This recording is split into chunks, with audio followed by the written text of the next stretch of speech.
അപ്പോൾ പ്രിയപ്പെട്ട പ്രേക്ഷകരെ, ക്രിസ്മസ് ദിനത്തോടനുബന്ധിച്ച് ദില്ലിയിലെ CNI സഭാസ്ഥാനം സന്ദർശിച്ചിരിക്കുകയാണ് പ്രധാനമന്ത്രി നരേന്ദ്രമോദി.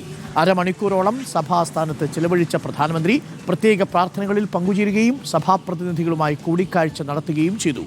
മുൻ കേന്ദ്രമന്ത്രി രാജീവ് ചന്ദ്രശേഖറും പ്രധാനമന്ത്രിക്കൊപ്പമുണ്ടായിരുന്നു. കനത്ത സുരക്ഷയിൽ സഭാസ്ഥാനത്തെത്തിയ പ്രധാനമന്ത്രി ക്രിസ്മസ് ആശംസകൾ നേർന്നാണ് മടങ്ങിയത്. എക്സ്ക്ലൂസീവ് ദൃശ്യങ്ങളാണ് പ്രിയപ്പെട്ട പ്രേക്ഷകർ ഇപ്പോൾ റിപ്പോർട്ടറിൽ കാണുന്നത്. കേരളത്തിൽ നമ്മൾ മലയാള ടെലിവിഷനിൽ ആദ്യമായിട്ടാണ് ഈ ദൃശ്യങ്ങൾ ഇപ്പോൾ നമ്മൾ കൊടുക്കുന്നത്. സന്ദർശനം പൂർത്തിയാക്കി പ്രധാനമന്ത്രി മടങ്ങി. അല്പസമയം മുമ്പാണ് പ്രധാനമന്ത്രി പള്ളിയിലെത്തിയത്. പ്രധാനമന്ത്രിക്കൊപ്പം രാജീവ് ചന്ദ്രശേഖറും ഉണ്ടായിരുന്നു. എക്സ്ക്ലൂസീവ് ദൃശ്യങ്ങളാണ് പ്രേക്ഷകർ ഇപ്പോൾ കാണുന്നത്. കനത്ത സുരക്ഷയിൽ സഭാ ആസ്ഥാനത്തെത്തിയ പ്രധാനമന്ത്രി ക്രിസ്മസ് ആശംസകൾ നേർന്നാണ് മടങ്ങിയത്. എക്സ്ക്ലൂസീവ് ദൃശ്യങ്ങളാണ് പള്ളിയിൽ നിന്നും പ്രേക്ഷകർ ഇപ്പോൾ കാണുന്നത്. കനത്ത സുരക്ഷയായിരുന്നു. നേരത്തെ കുറച്ചധികം വിശ്വാസികൾ ആ ഭാഗത്തേക്ക് വരുന്നപ്പോൾ അവർ അല്പം വൈകി. ഇത് സഭയിലെ പിതാക്കന്മാർക്ക്, പുരോഹിതന്മാർക്ക് ഒക്കെ പ്രധാനമന്ത്രി നരേന്ദ്രമോദി കൈകൊടുക്കുന്നതിൻ്റെ ദൃശ്യങ്ങളാണ് പ്രേക്ഷകർ ഇപ്പോൾ കാണുന്നത്. അല്പസമയം പ്രാർത്ഥനയിൽ പങ്കെടുക്കുകയും ചെയ്തു പ്രധാനമന്ത്രി. അരമണിക്കൂറോളം സമയമാണ് പ്രധാനമന്ത്രി ദില്ലിയിലെ CNI സഭ ആസ്ഥാനം സന്ദർശിച്ചത്. അവിടെ തൊഴുകയോടെ നിൽക്കുന്ന നരേന്ദ്രമോദിയെ, പ്രധാനമന്ത്രിയെ പ്രേക്ഷകർക്ക് കാണാം.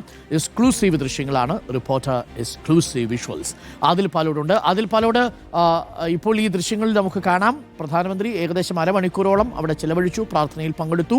അതിനുശേഷം എല്ലാവർക്കും ക്രിസ്മസ് ആശംസകൾ നേർന്ന് മടങ്ങി എന്നാണ് മനസ്സിലാക്കുന്നത്. അപ്പോൾ പ്രധാനമന്ത്രി അവിടെ നിന്ന് മടങ്ങി. സുരക്ഷാ സംവിധാനങ്ങളും അവിടെ നിന്ന് പിൻവലിച്ചോ?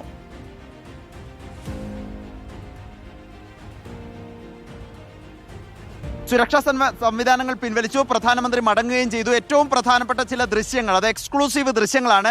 ഒരുപക്ഷെ ആദ്യമായി തന്നെ അതിൻ്റെ ദൃശ്യങ്ങൾ പുറത്തു വരുന്നു. പ്രധാനമന്ത്രി CNI സഭാ ആസ്ഥാനത്ത് എത്തുന്നു. എത്തിയ ശേഷം പ്രധാനമന്ത്രിക്ക് മാത്രമായി ഒരു പ്രത്യേക പ്രാർത്ഥന ഇവിടെ സംഘടിപ്പിച്ചിരുന്നു 8:30 മണിക്ക് എന്നാണ് നമുക്ക് മനസ്സിലാക്കാൻ സാധിക്കുന്നത്. അതിനുശേഷം ആ പ്രാർത്ഥനയിൽ പൂർണ്ണമായും പ്രധാനമന്ത്രി പങ്കെടുത്തു. പ്രാർത്ഥനയ്ക്ക് ശേഷം പ്രധാനമന്ത്രിക്ക് ഒരു ബൈബിൾ CNI സഭാ ആസ്ഥാനത്തെ ബിഷപ്പ് സമ്മാനിച്ചു. ആ ബൈബിളിൽ ചുംബിക്കുന്ന ദൃശ്യങ്ങളടക്കം പുറത്തു വന്നിട്ടുണ്ട്.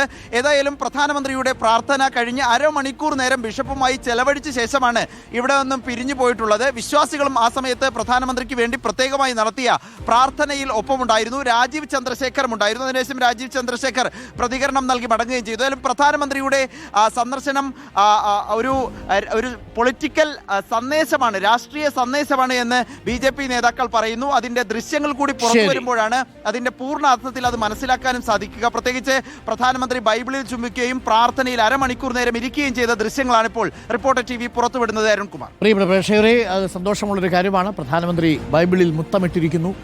പ്രിയപ്പെട്ട ഈ ഛത്തീസ്ഗഡിലും രാജസ്ഥാനിലും ഒക്കെയുള്ള ഹനുമാൻ ചാലീസയൊക്കെ ചൊല്ലാൻ പോകുന്ന ആളുകളോട് നിങ്ങൾ മുത്തമൊന്നും ഇട്ടില്ലെങ്കിലും ആളുകളെ നിങ്ങൾ മൊത്തത്തിൽ ഉപദ്രവിക്കരുത് എന്ന് മാത്രമേ പറയാനുള്ളൂ. പ്രധാനമന്ത്രി ഒരു മാതൃക ഇന്നിപ്പോൾ കാണിച്ചു തന്നിട്ടുണ്ട്.